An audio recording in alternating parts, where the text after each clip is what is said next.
पंढरपूर टेंभुर्णी पुणे रोडवरील करकंब तालुका पंढरपूर इथं hotel grand residency व श्रीयंश रेस्टॉरंटचे मनसे अध्यक्ष राज ठाकरे यांच्या हस्ते मोठ्या दिमाखात उद्घाटन सोहळा संपन्न झाला।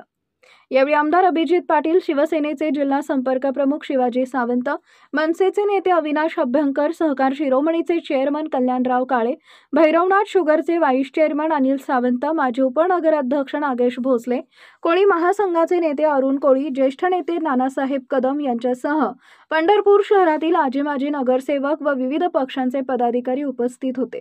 एक नेता, एक झेंडा, एक पक्ष हे तत्व बाळगून काम करणारे महाविद्यालयीन जीवनापासून राज ठाकरे यांचे निकटवर्तीय म्हणून ओळखले जाणारे मनसे नेते दिलीप धोत्रे यांनी उभारलेल्या हॉटेल ग्रँड रेसिडेन्सी आणि श्रीयंश रेस्टॉरंटचे उद्घाटन मनसे अध्यक्ष राज ठाकरे यांच्या हस्ते पार पडले।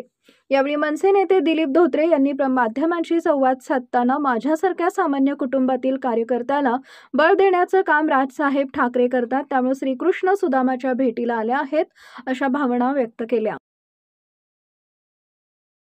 ताज्या घडामोडी जाणून घेण्यासाठी शिवशाही न्यूज यूट्यूब चॅनलला सबस्क्राइब करा। आपण हा व्हिडिओ फेसबुकवर पाहत असाल तर फेसबुक पेज फॉलो करा आणि शिवशाही news.com या आपल्या वेबसाईटलाही भेट द्या।